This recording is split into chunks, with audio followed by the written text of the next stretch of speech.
sharing session Iya, bareng-bareng. siap. Oke, Bapak Ibu, kita hari ini santai aja ya, karena hari tanggung juga mau libur. Kebetulan saya juga sebenarnya lagi udah jalan-jalan nih, lagi di Wonosobo. Ada di Wonosobo nggak ya?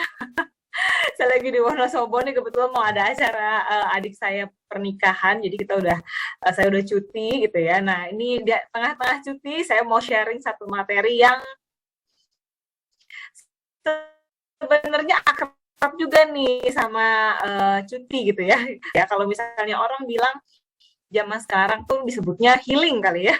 Trennya bilangnya healing gitu ya. Oh, gue mau healing dulu nih ke sini, mau staycation gitu ya. Nah, ini yang mau kita bahas nih. Apa sih itu ya self healing? Bagaimana sih kita cara mengatasi stres kita dengan healing seperti apa sih yang kita perlukan di dalam pekerjaan gitu ya Bapak Ibu ya.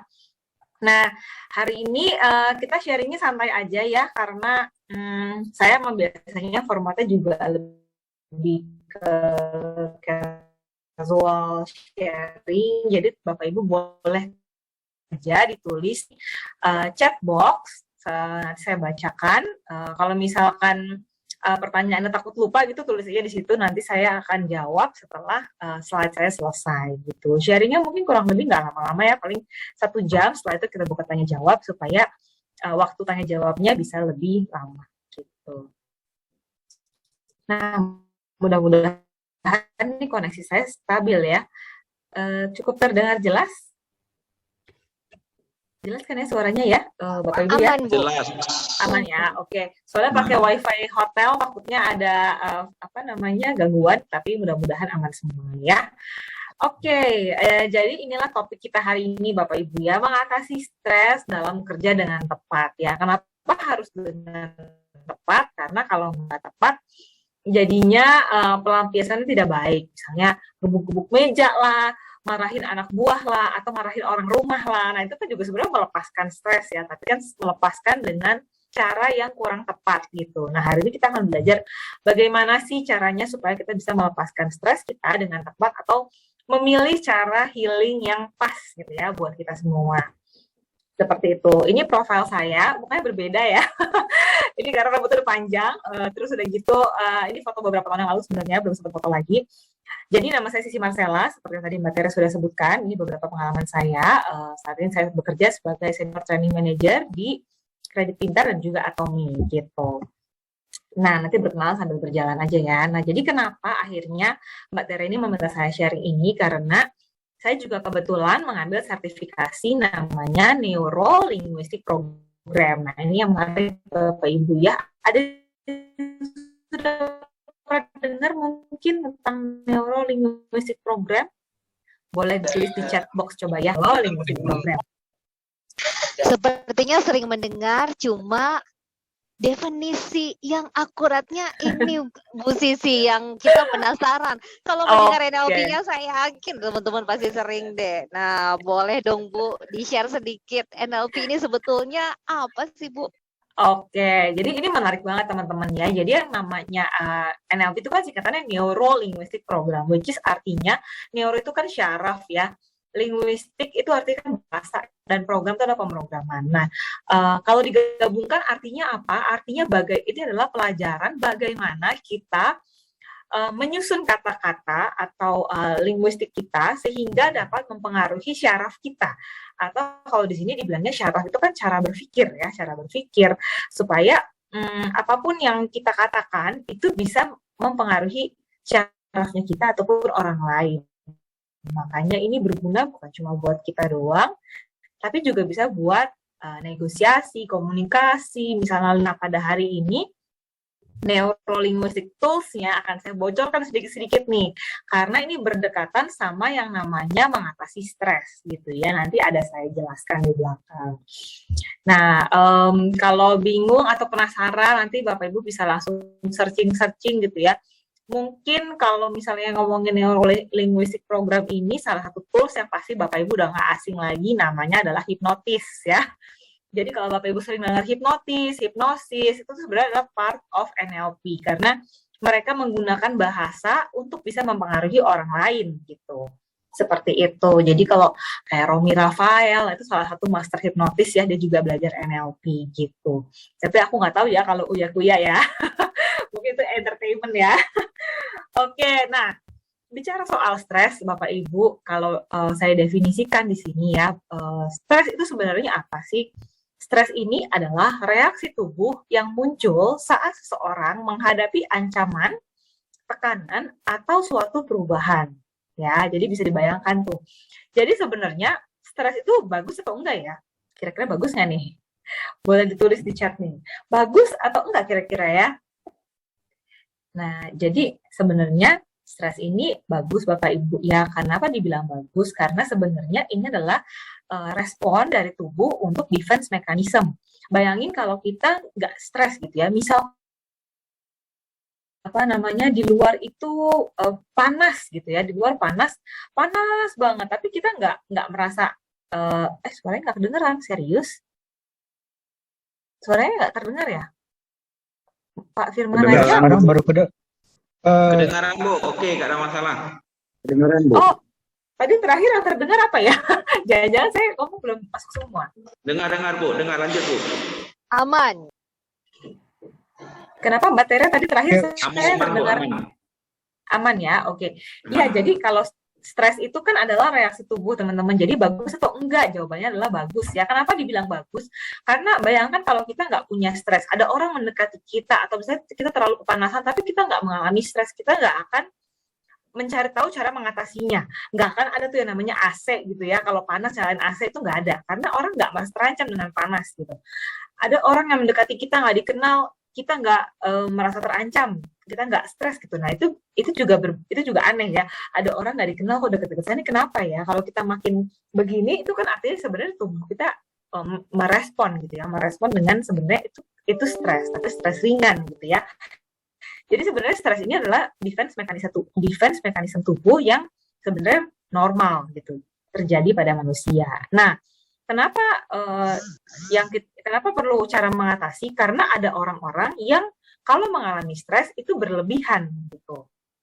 Ini yang mau kita pelajari. Bagus, tapi kan semua yang berlebihan itu tidak bagus ya. Jadi makanya bagaimana cara mengatasinya nanti kita akan pelajari.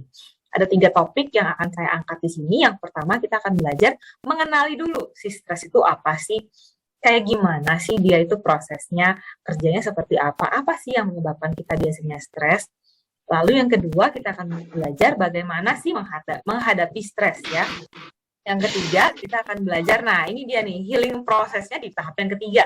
Bagaimana sih kita berdamai dengan yang namanya stres gitu ya. Saya lanjut masuk ke yang pertama. Nanti kalau Bapak Ibu ada pertanyaan silakan aja tanya di chat box ya, kalau takutnya nanti kelewat kalau udah di terakhir gitu. Oke, seperti yang tadi saya bilang, stres itu adalah reaksi yang normal ya. Kita pelajari dulu nih. Stres adalah kondisi yang dialami ketika kita merasa tertekan karena kondisi yang tidak sesuai dengan keinginan. Nah, basically semua yang tidak sesuai dengan keinginan itu menyebabkan kita menjadi stres. Cuma levelnya berbeda-beda. Nah, misalnya saya tuh gampang stres banget sebenarnya orangnya ya. Kayak misalnya ada sesuatu yang nggak seperti harapan saya, itu saya bisa bete gitu ya. Kayak tadi pagi banget gitu ya. Saya mau mandi, mau siap-siap kan, mau ada acara ini.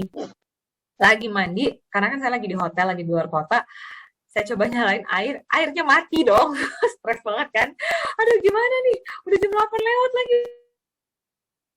Karena sebentar ya Bu, kita cek dulu. Cuma kan ngecek nggak lama ya, terus saya nyalain gitu. Aduh akhirnya sedikit nyala. Mandi apa enggak? Yaudah ya mandi dulu deh nanti. Mudah-mudahan kelar gitu ya, sambil keramas, sabunan dan segala macam. Tiba-tiba di tengah-tengah mandi, lagi sampoan, lagi dibilas gitu, tiba-tiba airnya mati. Aduh, udah pusing deh saya ya. Langsung saya teriak-teriak dong, aduh, panggil suami saya kan, tolongin dong, tanyain dong itu kenapa ya airnya mati gitu kan.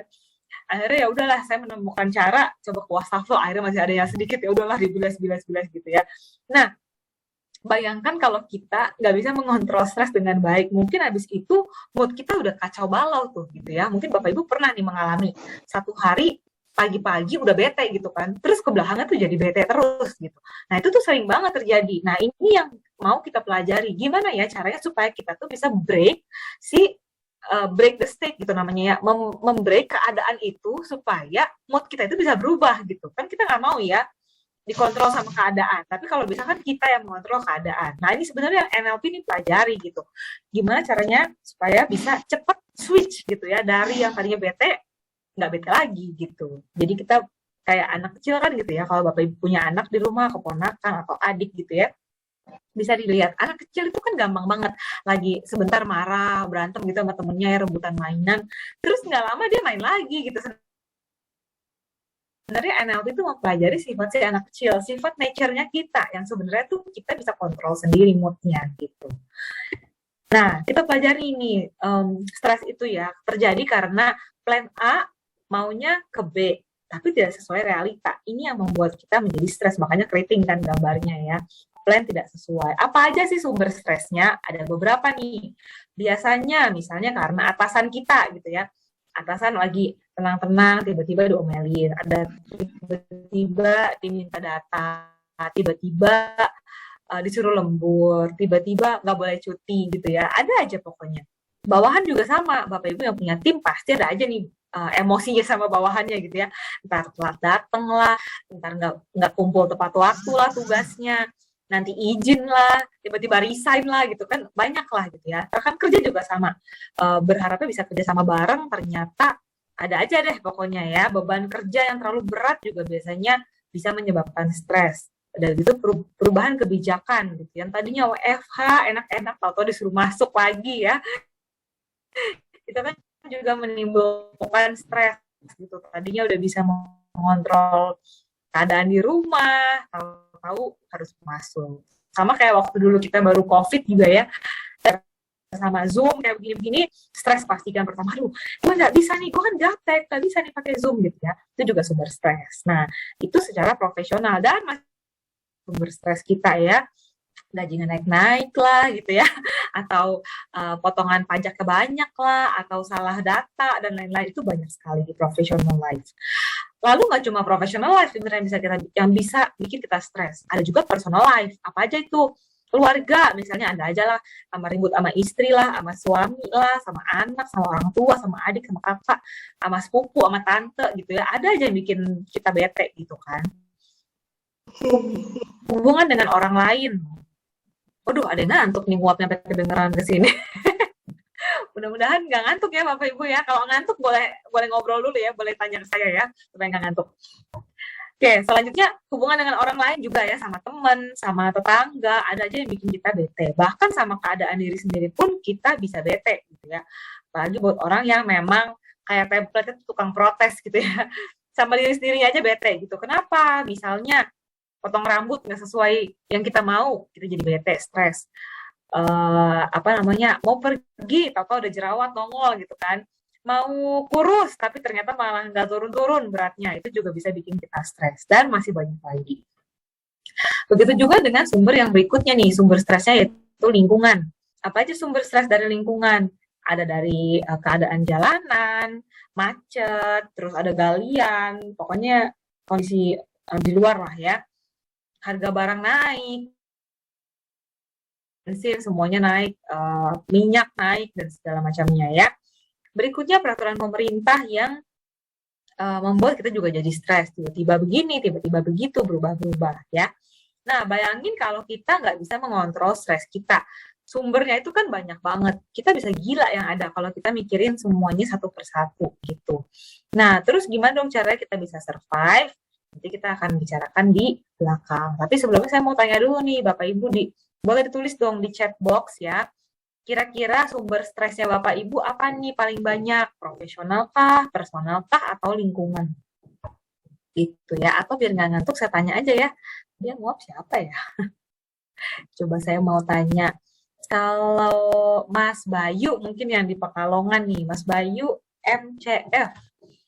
Mas Bayu sumber stresnya paling banyak apa nih Mas Bayu?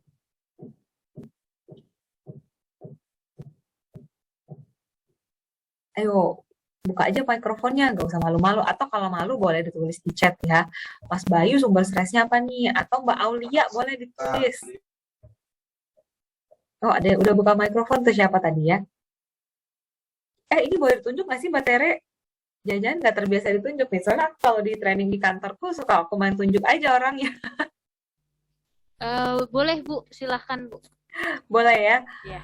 Oke, tadi Mbak Aulia mungkin. Tenang, nggak ada tanya detail kok. Cuma pengen tahu aja sumber stresnya kebanyakan apa. Profesional, personal, atau lingkungan. Kalau saya profesional, Bu. Profesional ya. Itu tadi Mas siapa tuh? Taufik. Mas Taufik. Oke, thank you Mas Taufik ya. Profesional nih kayaknya paling sering ya kalau kita udah mulai bekerja, stres kita paling banyak di profesional karena jam kerja kita kan panjang ya, 8 jam, 9 jam, bahkan kadang-kadang 12 jam gitu ya. Bahkan itu paling bisa 24 jam. Oh really? Waduh Mbak Tere, ini kayaknya perlu disesuaikan ya. Kalau nggak stres semua nih. Nanti rekrutmen juga stres nih kayaknya kalau 24 jam ya. Oke, thank you Mas Taufik. Tadi yang udah buka mikrofon lagi Mas Heru nih ya. Pak Heru mungkin kalau mau share boleh. Pak Heru ini profesional ya. Ada nggak nih yang personal ya? Biasanya personal tuh kalau udah mulai cicilan gitu ya, ngomongin cicilan itu kan personal. Terus ngomongin apa lagi ya? Target mau beli rumah belum dapet, belum punya pacar tapi ditanyain mulu sama keluarga, nanti juga bikin stres tuh ya. Dan masih banyak lagi. Oke, kita lanjut dulu ya karena waktunya limited. Nah, ini dia. Kalau misalnya sampai sekarang bilang, oh enggak, saya nggak stres kok, saya biasa-biasa aja. Nah, coba kamu, teman-teman, introspeksi dulu ya. Coba kita lihat, apakah kita sering mengalami gejala-gejala berikut. Kalau kita sering mengalami ini, jangan-jangan sebenarnya kita stres, tapi kita nggak ngeh, atau kita denial gitu ya. Kita berarti enggak kok, gue nggak kayak gitu. Padahal sebenarnya kita pikirin di alam bawah sadar, makanya sering mimpi buruk, kayak gitu kan, ngigo gitu ya. Itu sebenarnya kita juga stres gitu. Nah, kalau sering gelisah, mukanya pucat, jantungnya berdebar-debar gitu. Nah, itu mungkin juga teman-teman sedang mengalami stres gitu ya. Mungkin tingkatannya tidak disadari gitu. Misalnya kayak saya tuh takut banget sama cicak ya. Begitu udah cicak saya langsung berdebar-debar. Terus sebenarnya stres. Itu reaksi alami gitu. Itu juga dibilangnya stres ringan ya. Berikutnya, sulit tidur. Tidak tidur dengan nyenyak, tadi saya sudah sebutkan ya. Nggak nafsu makan, biasanya kalau banyak pikiran, either nggak nafsu makan, atau makannya berlebihan. Ini gue lagi stres nih, makanya makan terus gitu. Nah, itu juga biasanya memang salah satu gejala stres. Berikutnya, mudah tersinggung, baperan gitu ya, sensitif, dikit-dikit marah. Apaan sih lo ngomongin ini mulu gitu, padahal sebenarnya nggak maksud, orang-orang ngomong biasa aja, cuma karena kita lagi sensitif aja ngomongin itu, jadi kita sebel gitu orang ngomong hal-hal yang kita lagi nggak suka gitu ya. Terus berikutnya, sulit berkonsentrasi, kerjaan jadi nggak selesai-selesai, itu juga salah satu gejala stres. Yang berikutnya adalah ini nih, keluhan seperti sakit kepala, sakit perut, sakit mah, keringetan berlebihan, itu juga gejala-gejala stres ya. Ada juga yang namanya psikosomatis. Sebenarnya nggak demam sih, tapi kok kalau udah mau presentasi demam ya gitu. Nah itu juga namanya psikosomatis ya teman-teman, itu juga gejala kita lagi mengalami stres. Nah masih banyak lah ya nih kalau dari Kemenkes nih panjang nih, bisa jantung berpengaruh ke jantung lah, ke otak, ke rambut. Jadi semua dampak stres itu kalau berlebihan atau nggak dikelola dengan baik atau diabaikan, ujung-ujungnya bisa seperti ini nih, bisa mengalami kebotakan, sering sariawan, bibir kering, paru-paru, pankreas. Jadi efeknya tuh panjang sampai ke otot, pencernaan dan lain-lain. Makanya kata orang itu kan, kalau COVID itu kan lebih ke imunitas ya gitu. Kalau kita lagi sehat, itu mungkin nggak terserang. Tapi kalau kitanya lagi lemah, kena virus ya gampang sakit gitu. Nah ini dia, imunitas itu nggak cuma soal badan kita, tapi ya otak dan pikiran. Karena kalau di NLP itu ada mazhabnya, katanya pikiran dan tubuh kita itu adalah satu bagian. Jadi kalau pikiran kita lagi nggak konsen, pasti badan kita juga kayak error gitu loh, kayak ada soaknya gitu ya. Nah, lagi mikirin masalah di rumah, pasti badan jadi nggak mood, kerja jadi nggak fokus dan lain-lain. Sama juga sebaliknya, kalau badan lagi sakit, beneran lagi sakit ya, nggak enak badan, mana bisa kerja, mana bisa fokus gitu. Nah, itu makanya dibilang kita adalah satu. Makanya kita harus bisa mengelola pikiran kita. Ada kan yang namanya hipnoterapi. Hipnoterapi itu kan sebenarnya apa ya namanya, memasukkan sugesti ke kepala, ke pikiran kita supaya badan kita mengikuti gitu. Nah, itu yang dipelajari di dalam NLP untuk bisa salah satu cara mengelola stresnya ya. Nah, ini sesi yang pertama tadi, kita mengenali sumber stres kita. Kenali sumber stres supaya kita bisa dapat mengelolanya. Kalau kita nggak kenal kan maka tak sayang ya. Kalau kita aja nggak tahu saya stresnya kenapa, pokoknya nggak tahu lah belakangan pusing, banyak pikiran gitu. Nah, kita harus tahu nih sumber yang sebenarnya bikin kita stres tuh apa sih? Kalau kita nggak tahu, kita gimana mau kelola, gimana mau selesaikan satu persatu gitu ya. Nah, itu yang pertama. Sampai situ ada pertanyaan? Kalau nggak ada, saya lanjutkan dulu ya. Kita masuk ke yang kedua. Oh, izin ganti device. Oke, baik. Nah, kita masuk ke sesi yang kedua tadi, bagaimana sih kita menghadapi si stres ini ya. Menghadapi stres. Ada quote-nya di bawahnya ya. Bukan fokus pada sumbernya saja sebenarnya ya, tapi bagaimana cara menghadapinya. Kita udah tahu nih sumbernya, tapi kita jangan fokus di sumbernya, tapi kita pikirin bagaimana sih cara mengatasinya. Nah, jadi sebenarnya bukan stres itu yang membunuh kita, tapi bagaimana kita bereaksi terhadap stres. Nah, kalau teman-teman lihat di bunuh diri gitu ya, anak kecil bunuh diri karena stres gitu ya, ada orang membunuh anaknya atau membunuh keluarganya karena stres, tidak bisa mencukupi kebutuhan. Nah, sebenarnya yang membunuh itu kan bukan stresnya, karena stres itu normal, tapi kita nggak bisa ngatasin sehingga kita jadinya efeknya buruk lah ke belakangnya gitu. Nah, lalu apa yang perlu kita lakukan? Mari kita pilih-pilih nih, stres kita itu harus dipilih-pilih. Mana sih sebenarnya yang worth to think, mana yang perlu dipikirkan, mana yang worth it buat diurusin, mana yang nggak worth it buat diurusin. Jadi teman-teman bisa pakai bagan ini nih, boleh di-capture ya nanti buat kerjaannya, buat di rumah bisa dipraktekkan. Kalau trainingnya langsung, biasanya saya suruh teman-teman petakan nih, masalah-masalah kita itu ada yang di paling atas nih bisa dicegah, tidak bisa ditanggulangi. Nah, coba dipikirin, di hidup kita ada nggak ya masalah yang bisa dicegah tapi nggak bisa ditanggulangi? Banyak nih ya, bisa dicegah tapi tidak bisa ditanggulangi. Misalnya apa nih kira-kira nih? Boleh ditulis di chat ya kalau misalnya ada yang mau berpendapat. Bisa dicegah, tidak bisa ditanggulangi. Misalnya kayak kebakaran gitu. Kebakaran kan bisa dicegah ya. Jangan dekat-dekatin api gitu ya, jangan terlalu dekat listrik dengan air dan sebagainya. Bisa ditanggulangi nggak? Bisa ya disemprot, tapi kan sudah terlanjur nggak bisa diapa-apain lagi gitu. Nah, itu bisa. Ada juga yang lain, tidak bisa dicegah, tidak bisa ditanggulangi.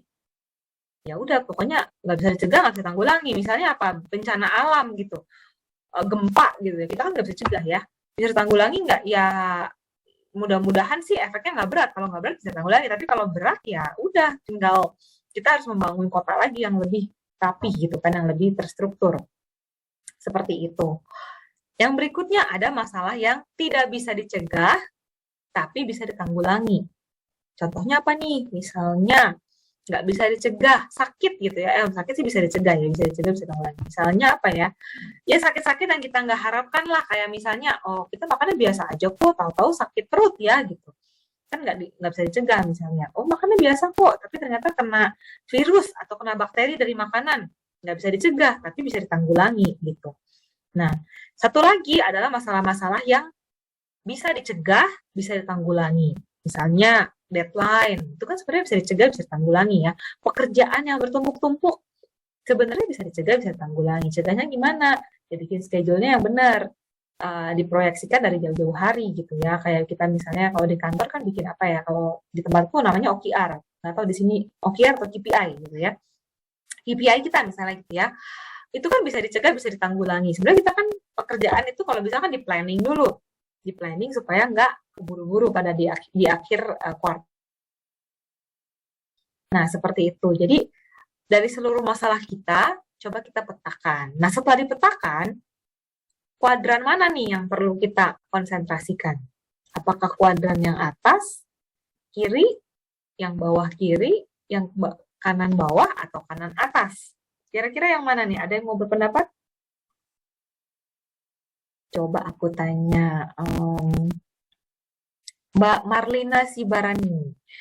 Kira-kira kita harusnya sebaiknya fokus sama yang mana ya? Tadi siapa? Mbak Marlina ya? Mbak Marlina, boleh coba dibuka mikrofonnya. Kira-kira kita sebaiknya fokusnya sama yang mana nih dari kuadran ini? Ditanggulangin sih. Bisa Oke, dicegah benar. dan bisa ditanggulangin. Sip, betul. Mbak Marlina, thank you ya. Jadi Iya. sebenarnya kalau kita udah tahu nggak bisa ditanggulangi, ya ngapain kita stres gitu kan ya? Kayak misalnya nih, aku dulu sering banget nih kayak stres untuk hal-hal yang nggak penting. Jadinya tuh apa ya, nyusahin diri sendiri gitu kan, bikin pusing sendiri, toh nggak bisa ngapa-ngapain gitu.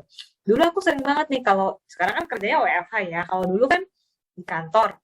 Dulu aku cuma berdua di apartemen sama suamiku ya, terus tiba-tiba, aduh ya ampun lupa, jendela belum ditutup kan, kalau pagi suka buka jendela tuh, semuanya dibuka-bukain. Terus pas pergi kerja lupa ditutup gitu, suamiku di kantor, aku pergi kerja, lalu lupa ditutup, terus hujan kan gede, terus pikir, aduh ya ampun di apartemen gimana ya, aduh nanti kalau air masuk, itu jendela lupa ditutup gitu. Itu kan nggak bisa dicegah ya, maksudnya nggak bisa ditanggulangi, ya udah lo di kantor, suami di kantor, nggak ada yang bisa pulang, mau distresin atau nggak distresin, itu tetap aja akan kejadian gitu, air bisa aja masuk. Biasanya sih airnya nggak masuk karena kan apartemennya atasnya masih ada sedikit kayak kanopi gitulah, jadi nggak terlalu tampias gitu ke dalam ya. Cuma kan ya itu yang tadi aku bilang, nggak perlu stresin hal-hal yang sebenarnya nggak bisa ditanggulangi anyway gitu. Kalau bisa ya nggak apa-apa kamu pikirin cara penanggulangannya. Tapi kalau nggak bisa ditanggulangi, nah kenapa kamu pikirin gitu? Pikirin aja yang lain, pikirin aja hal-hal yang lebih apa ya, yang lebih penting gitu. Nah makanya kita fokus sama yang bisa kita tanggulangi. Bagaimana cara menanggulanginya nanti kita pikirkan gitu. Jadi kalau teman-teman stres untuk hal-hal yang nggak penting, yuk mulai-mulai dipilih nih, mana yang harus saya fokuskan. Begitu. Nah, kalau kita udah bisa memilih yang bisa kita tanggulangi, kita pilih lagi nih. Ada yang namanya, ini dari teorinya Seven Habits, teman-teman, kalau pernah dengar ya. Namanya kan be proactive. Kita harus jadi orang yang proaktif katanya. Maksudnya apa sih? Nah, orang yang proaktif itu adalah orang-orang yang fokus pada solusi, gitu ya. Jadi kalau misalnya di sini gambarnya ada circle of influence, circle of concern ya. Yang kuning ini adalah hal-hal yang di luar kuasa kita. Yang merah adalah hal-hal yang bisa kita kontrol, gitu. Nah, katanya kalau jadi orang yang proaktif adalah orang-orang yang berfokus pada apa yang bisa kamu kontrol. Jangan fokus pada hal-hal yang tidak bisa kamu apa-apain, gitu. Karena percuma. It's just waste the energy, gitu ya. Jadi kamu akan buang-buang energi, gitu, katanya si Stephen Covey. So, bagaimana caranya? Ya, kita memperluas nih semua circle of influence. Jadi, menurut teori proaktif ini, pada dasarnya, semua keadaan, semua masalah itu bisa kita hanya bisa fokus pada apa yang bisa kita tanggulangi, semua masalah ya. Misalnya yang bisa kita kontrol apa aja sih? Kata-kata saya, action saya, cara berpikir saya, semua yang tentang saya. Yang di luar kontrol saya apa misalnya? Ya misalnya tadi air mati, bencana alam, omongan orang gitu ya, feeling orang lain, kita kan nggak bisa kontrol gitu. Aduh bos gue nanti kalau marah gimana ya gitu. Ya jangan pikirin bagaimana kalau bos tuh marah, tapi pikirin bagaimana kamu menghadapi si bos yang marah gitu. Jadi pikirinnya apa yang bisa saya lakukan di situasi yang tidak terkontrol. Gitu ya, jadi kunci itu. Apa yang bisa saya kontrol di dalam situasi yang tidak terkontrol. Kayak misalnya tadi air mati. Kan nggak bisa ya saya marah-marah gitu sama orang hotel ya, bisa aja sih, cuma kan it's just wasting my energy gitu, padahal saya udah harus ngajar jam 9, jam 8:15 belum mandi, dia baru saya marah-marah, itu saya pikirin caranya gimana, saya lihat oh ada aqua, air masih nyala sedikit, ya udah deh, take the chance gitu ya, ambil aja resikonya gitu, mandi dulu, kalau misalnya sampai bener-bener kepepet ya udah siram aja pakai aqua, atau dari suami saya kasih sejajan, ya udah kamu cuci muka aja, pakai makeup, udah kan kelihatannya udah baik-baik aja gitu ganti baju, toh nggak kelihatan live juga gitu. Jadi itu tadi yang dimaksud ya, fokus pada apa yang bisa kamu kontrol di situasi yang tidak terkontrol. Orang nggak suka sama kamu ya kan kita nggak bisa kontrol ya, orang nggak suka sama saya. Kayak ini pesertanya pada diem-diem aja nih, nggak aktif. Ya saya kan nggak bisa kontrol orang nggak aktif. Saya cuma bisa nunjuk salah satu membuat supaya orang jadi lebih aktif gitu. Tapi kalau orang tetap nggak mau ngomong, ya kan saya nggak bisa maksa dong, gitu. Oh bukan apa namanya, bukan ranah saya untuk ngomelin atau komplain gitu. Yang bisa saya lakukan apa? Ya udah saya tetap ngomong aja, menjelaskan aja. Jangan-jangan saya kurang jelas, jangan-jangan yang ini malu, jangan-jangan mikrofonnya rusak gitu kan. Ya udah saya lakukan aja apa yang bisa saya kontrol gitu. Jadi para teman-teman adalah coba pilih-pilih tadi ya, dalam situasi yang menyebabkan stres tadi, pilih mana yang bisa ditanggulangi. Setelah itu dipilih apa yang bisa saya lakukan di dalam situasi yang tidak terkontrol itu. Gitu ya. Sampai sini cukup jelas? Mudah-mudahan nggak kecepatan ya ngomongnya ya. Jelas. Jelas ya, thank you. Nah, setelah itu, setelah dipilih-pilih tadi, udah dipetakan pakai diagram penanggulangan dan pencegahan, terus melakukan be proaktif tadi, mengontrol apa yang bisa saya kontrol. Lalu setelah itu kita pilih nih mana yang mau kita beresin duluan, gitu kan? Ada yang namanya, ini pasti teman-teman udah familiar nih, ada yang namanya diagram 1, urgent dan important. Hal-hal yang harus dikerjakan saat itu juga, dan very important, gitu. Yang kedua adalah hal-hal yang tidak urgent, tidak harus segera, tapi very important.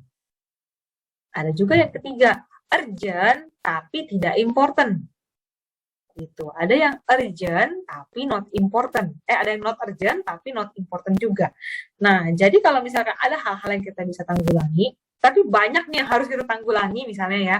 Deadline banyak banget nih, mana yang saya mesti kerjain duluan? Ya coba aja pilih-pilih. Mana yang urgent? Ya pasti yang urgent diduluin dong. Gitu. Nah, terus itu diberesin. Mana yang important? Nah, itu kerjain duluan. Gitu. Nah, setelah itu kalau ngerjain urgent dan important mulu, kalau kita selalu menyelesaikan pekerjaan urgent dan important, kita stress levelnya akan tinggi.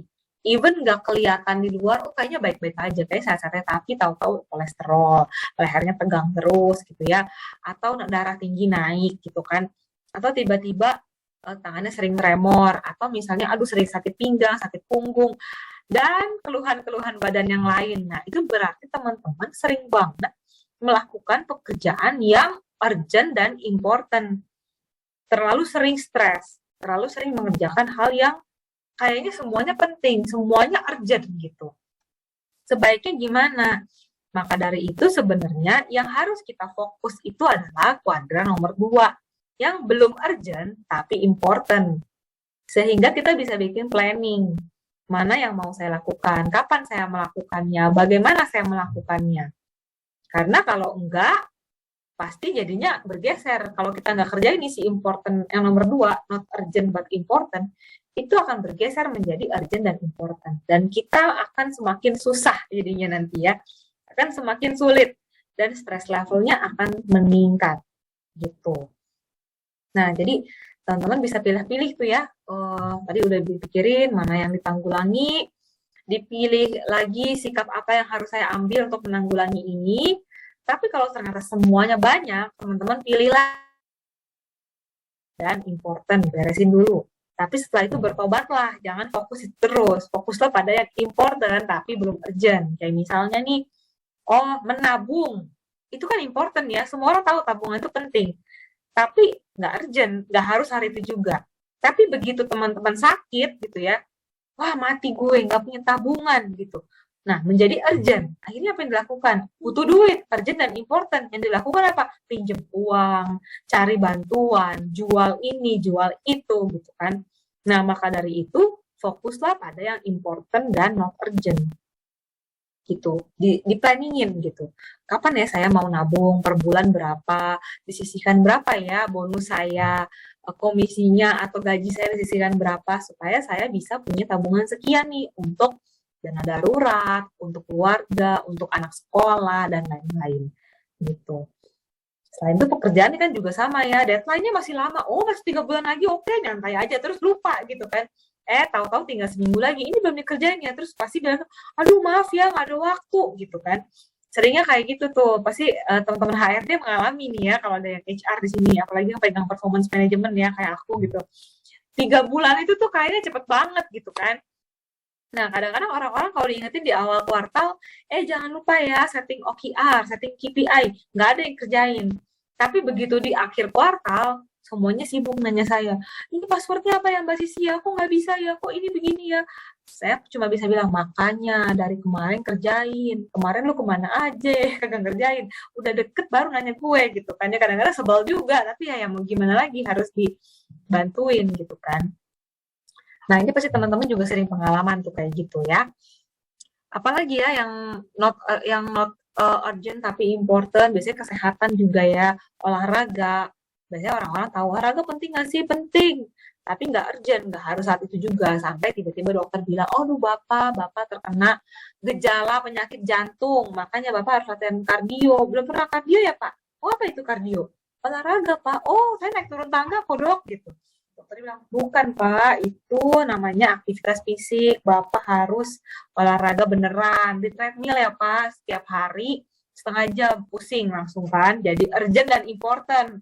Kalau Bapak nggak treadmill 1 hari, Bapak level gejala jantungnya tambah tinggi nih Pak.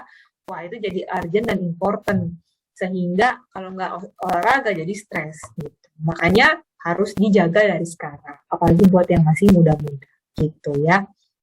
Banyaklah pokoknya teman-teman coba cari-cari pekerjaan saya mana yang tidak urgent dan important, itu harus saya planningkan. Seperti itu. Mudah-mudahan cukup jelas. Kalau ada pertanyaan boleh tulis di chat box ya. Oke.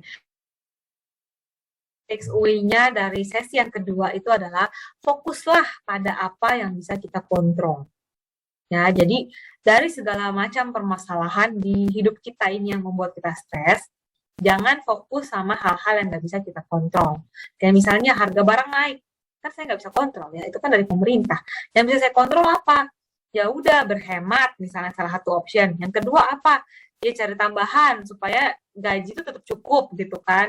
Ya apa kek, jualan kek, apa kek, pokoknya cari tambahan lah gitu kan.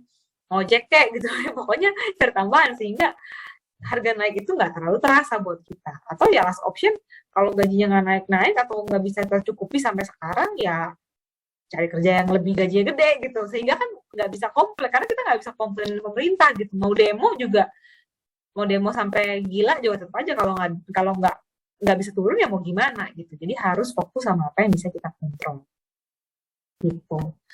Paling sering juga kayak jalanan macet gitu ya Bapak Ibu ya, jalanan macet terus marah-marah, ngomel-ngomel, ya percuma, nggak bisa jalan juga orang macet. Mau gimana, yang bisa kita lakukan apa? Ya di tengah kemacetan gimana biar kita nggak bosen? Ya dengerin lagu, atau misalnya kalau udah tahu ada meeting ya datang pagi-pagi, berangkatnya lebih awal, dan seterusnya. Begitu ya. Itu tadi sesi yang kedua. Nah ini yang ketiga nih, cepet ya, sekarang jam berapa? Cukup lah ya, sampai jam 10. Yang ini yang juga sangat penting, dan ini adalah core-nya sebenarnya ya. Berdamai dengan stresmu agar kamu dan dirimu itu dapat menyelesaikan masalahnya bersama-sama. Maksudnya apa sih kamu dan dirimu? Maksudnya adalah kamu juga harus memahami bahwa saya ini lagi stres, harus mengakui supaya saya dan inner diri saya ini bisa menyelesaikan bareng-bareng. Karena kalau kita bilangin di mulut, enggak kok, kalau conscious dan unconscious kita itu, alam sadar dan alam tidak sadar kita itu nggak sepakat, kalau kita lagi stres, nggak akan ada yang menyelesaikan. Si unconscious ini, si bawah sadar bilang, ini stres banget loh. Di sini bilang, enggak, gue nggak stres. Ini ngelakuin yang lain, ini makin dalam, gitu. Sehingga kalau kita lagi stres ya kita harus berdamai. Oh iya ya, gue lagi stres nih, gue harus ngapain ya gitu. Saya harus pikirin apa yang harus saya lakukan gitu. Nah, ini ada satu motivator yang saya suka banget, namanya Pak Arfan Pradiansyah ya. Pernah dengar nggak? Nanti teman-teman bisa search ya kalau misalnya belum pernah dengar ya. Ini bapaknya seru banget. Aku sering dengerin sesinya beliau. Suka live IG juga, suka di radio juga. Dia ini pakarnya katanya apa ya? Happiness, pakar happiness katanya, pakar kebahagiaan. Dan dia sering banget nih ngomongin stres. Dia bilang, stres itu sebenarnya bukan bebannya yang berat, tapi kamu aja yang gak kuat ngangkatnya. Setuju gak? Stres itu bukan bebannya yang berat. Cicilan banyak, ya bukan cicilannya yang banyak, ya kamu nggak cukup duitnya buat bayar cicilan gitu kan. Hidup itu keras, ya bukan hidupnya yang keras, kamu aja yang terlalu lembek gitu kan. Sama seperti kalau kita angkat beban ya, kan orang-orang itu misalnya bebannya sama 4 kilo gitu, 4 kilo bebannya, terus diangkat saya yang usia 35 tahun dengan berat badan 50 kilo, tinggi badan 153 gitu ya. 4 kilo itu ya berat, tapi ya udah biasa aja. Tapi diangkat anak saya yang berusia 3 tahun, berat badannya 15 kilo, itu berat sekali gitu. Sehingga kalau kita punya beban stres yang berat, ya kita harus memperkuat diri kita. Sehingga yang beban berat itu nggak jadi berat lagi. Gitu. Pernah nggak teman-teman misalnya yang rumahnya di Depok gitu apa di mana ya, di Bekasi gitu, ditanya tiap hari sama temennya, lu nggak capek bolak-balik Jakarta Bekasi gitu? Dia bilang enggak, biasa aja. Nah coba yang rumahnya kayak saya kan, kantor teman-teman di Selipi ya, rumah saya di Palmerah, saya ke Selipi kan deket banget dong gitu. Coba saya disuruh pindah ke Bekasi, oh saya bisa nangis darah tuh. Hari pertama kerja pasti saya bisa stres tuh, stres mulu gitu kan, aduh gila jauh banget ini, ya ampun Tuhan Yesus, ini jauh banget, berat banget beban, mau kerja aja begini-begini amat gitu. Kenapa? Karena belum kuat secara mental dan fisik gitu. Sama kayak mungkin awal-awal teman-teman juga mengalami ya, dari yang tadinya sempat WFH lama gitu kan, terus tiba-tiba harus kerja ke kantor. Ini saya juga mengalami soalnya. Lama WFH, tiba-tiba waktu itu 3 hari harus ke kantor berturut-turut, ngedrop lah langsung. Kenapa? Bukan karena apa namanya beban yang berat, ke kantor kan udah biasa, semua orang juga ke kantor. Tapi kitanya jadi nggak biasa, nggak adaptasi gitu. Makanya untuk memperkuat mental kita harus mengolah tuh biar berotot tuh apa namanya mentalnya gitu kan. Nah bagaimana caranya? Harus dilatih dengan cara ini dulu ya. Pertama kan berdamai dulu sama stresnya. Bagaimana caranya? Udah tahu desire state-nya segini, apa yang saya mau tuh segini, keadaan saya sekarang segini. Bagaimana cara berdamainya? Ya kita tingkatin kekuatan supaya bisa naik perlahan, atau ya kalau misalnya susah, ya turunin lah desire-nya ya, jangan terlalu lebay-lebay amat gitu, supaya kita nggak terlalu stres. Nah, tapi kan desire diturunin itu kan rada-rada nggak semua kasus bisa kita turunin desire-nya ya. Kayak misalnya target kerja, target marketing, mana bisa diturunin seenaknya. Yang bisa kita lakukan apa ya? Kita tingkatkan. Oh saya tuh nggak dapat klien ya, berarti saya harus training dong, belajar dong, gimana cara networking supaya bisa reach goal-nya gitu. Jadi seperti itu kira-kira. Pokoknya berdamai dengan stres itu kalau nggak yang stresnya, desire-nya diturunin, ya kamunya yang di-upgrade gitu. Apanya yang di-upgrade nih? Apanya di-upgrade ya? Dua-duanya, hard skill dan soft skill-nya. Bagaimana saya harus bisa mencapai desire ini? Kalau saya nggak punya skill yang diperlukan, ya saya harus belajar dulu bagaimana caranya. Terus soft skill-nya juga harus belajar. Apa sih soft skill-nya? Misalnya kayak tadi, punya target marketing 1M per bulan gitu ya, tapi sayanya anak baru, ya gimana caranya? Belajar hard skill-nya, cara bikin proposalnya dan seterusnya, dan tapi belajar juga cara komunikasi, bagaimana cara approach orang, bagaimana cara menjual produk ini dengan baik, presentation skill-nya gimana gitu, supaya yang tadi saya nggak merasa 1M itu kayak susah, jadi lebih mudah untuk dicapai gitu. Seperti itulah kira-kira ya. Mudah-mudahan bisa ditangkap dengan baik ya. Ini nggak ada yang bertanya ya? Kalau ada pertanyaan silahkan ya, takut ada yang terlewatkan. Nah, kurang lebih seperti itu teman-teman. Jadi kalau misalnya kita ngerasa beban itu terlalu berat, ya ditingkatin lah gitu ya. Kayak yang mungkin teman-teman ada yang suka olahraga, suka fitness juga kan kayak gitu. Beban tadinya, saya angkat beban nih, misalnya body pump gitu ya. Body pump itu biasanya saya sekitar 5-10 kilo gitu. Kan udah biasa nih, otot udah jadi kayak, ya kok cuma segini doang sih, kayak perlu ditambah deh bebannya, nah gitu. Jadi itulah yang terjadi juga sama mental kita sebenarnya. Kalau kita udah sering menghadapi hal-hal yang berat, biasanya hal yang ringan jadi lebih gampang untuk diselesaikan gitu. Nah ini yang lagi famous nih diomongin ya, self healing. Terus kalau kita udah stres, udah terlanjur stres, apa yang perlu saya lakukan gitu kan? Ini yang paling penting. Nah kalau di NLP dibilang itu sebenarnya Tuhan itu sudah memberikan sumber daya buat kita. Semua sumber daya itu sudah ada. Kita hanya perlu menggunakan si panca indera kita ini buat menyelesaikannya. Misalnya, buat teman-teman yang visual nih orangnya gitu ya, kita lagi stres, apa yang saya lakukan? Ya mungkin saya perlu bergerak, jalan-jalan gitu, ngeliat pemandangan indah-indah gitu ya, supaya mata saya tuh nggak butek lagi. Kadang-kadang kita ngeliat laptop, ngeliat Excel tuh pusing gitu ya. Ya udah, lihat aja lu keluar ke taman atau ke depan rumah, ke pekarangan gitu, lihat hijau-hijau, atau misalnya melepaskan sedikit dari laptop, mungkin tiduran dulu sebentar, lihat handphone, browsing-browsing, ntar balik lagi kerja gitu kan. Nah itu kalau secara penglihatan. Ada orang juga yang tipenya tuh kupingnya lebih sensitif. Kalau misalnya stres, gimana saya menyelesaikan stres saya? Ada yang suka dengerin lagu. Kalau saya dengerin lagu ini, rasanya lebih nyaman, lebih happy. Itu juga bisa membantu. Terus selanjutnya, ada orang yang menciumannya lebih sensitif. Apa yang perlu dilakukan kalau lagi stres? Bisa jadi dia misalnya, saya senang kalau cium bau ini jadi lebih rileks gitu ya. Ada orang yang suka aromaterapi gitu kan. Nah, ini bisa dicoba nih. Melepaskan stres dengan yang namanya aromaterapi. Bisa misalnya wangian yang kayak jasmine, mungkin biar relaksasi gitu ya, atau lemongrass gitu yang bisa lebih bikin calm. Seperti itu.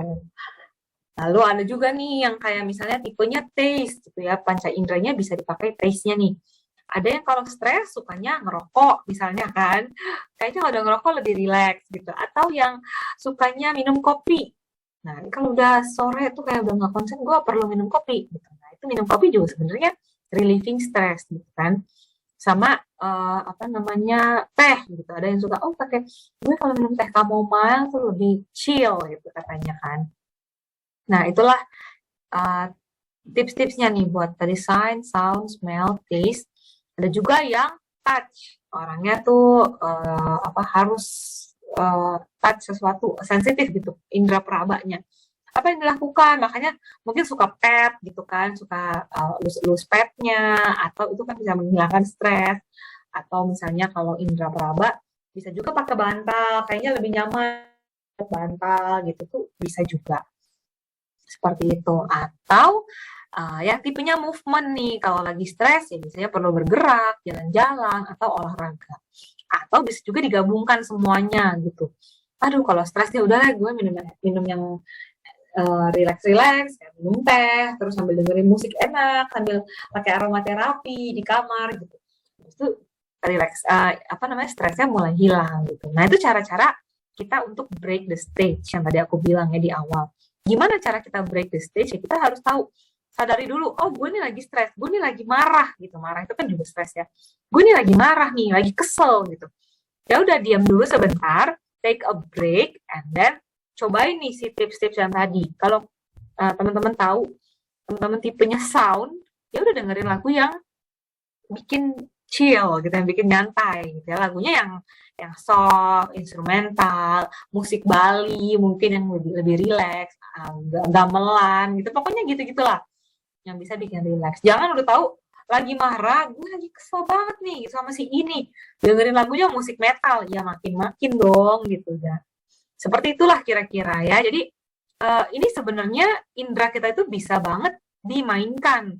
Jadi bukan cuma buat stres, tapi juga membuat semangat misalnya. Lagi nggak semangat nih, lagi bete, atau misalnya lagi mau presentasi tegang gitu ya. Ngajar, atau misalnya mau nge-MC gitu ya. Terus deg-degan, gimana cara mengatasinya? Saya suka pakai cara yang sound. Kenapa saya suka sound? Ya suka aja sih. Soalnya kalau misalnya saya olahraga, itu kan saya happy banget. Biasanya saya suka nge-gym, itu saya suka dengerin lagu gitu. Jadi saya punya playlist itu gym song gitu.